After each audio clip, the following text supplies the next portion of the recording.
Morning, Gospel Life Church, weekly devotional here for June 3rd, 2020. It's good to see you all again this morning.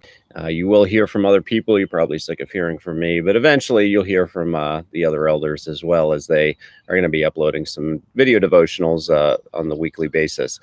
This week, I'm just going to share with you Proverbs 18. I've been reading through the book of Proverbs with my children, and I was amazed at how relevant a lot of the Proverbs are just to the situation that we find ourselves in today. So I'm just going to read through the passage of scripture, give you something to think about briefly from it. Proverbs 18, whoever isolates himself seeks his own desires. He breaks out against all judgment. A fool takes no pleasure in understanding, but only in expressing his opinion. When wickedness comes, contempt comes also, and with dishonor comes disgrace. The words of a man's mouth are deep waters. The fountain of wisdom is bubbling brook. It is not good to be partial to the wicked, or to deprive the righteous of justice. A fool's lips walk into a fight, and his mouth invites a beating. A fool's mouth is his ruin, and his lips are a snare to his soul. The words of a whisperer are like delicious morsels. They go down into the inner parts of the body. Whoever is slack in his work is a brother to him who destroys. The name of the Lord is a strong tower. The righteous man runs into it and is safe.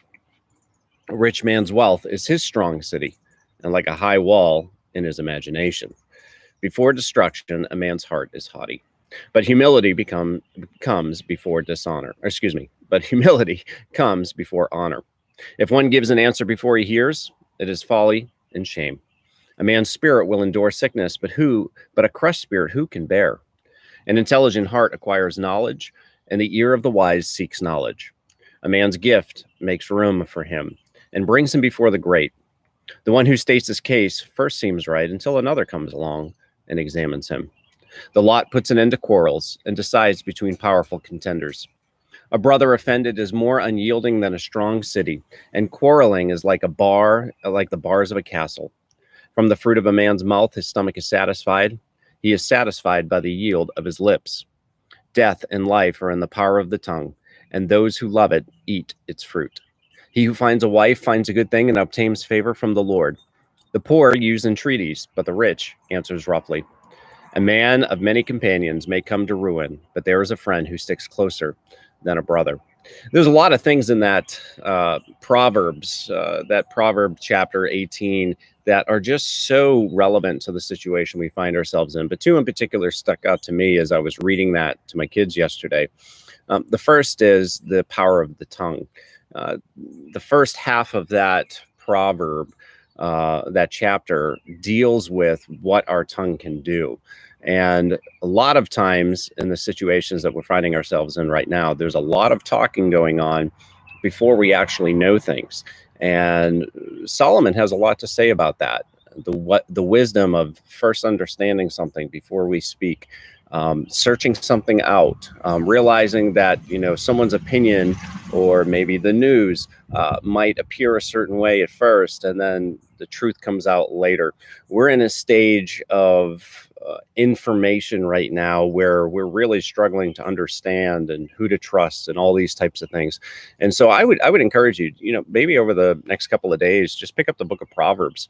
Start about chapter 9 and on, and you're going to just find these little sayings that Solomon has, which are not only relevant, but just so practical and helpful and wise to just remember as you live your life. The second thing that really stuck out to me about this proverb chapter was the encouragement to trust in the Lord.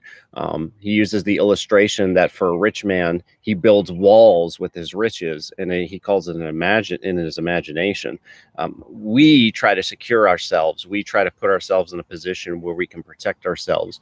But the name of the Lord is a strong tower. That's what we need to run to. 2020 is about halfway done.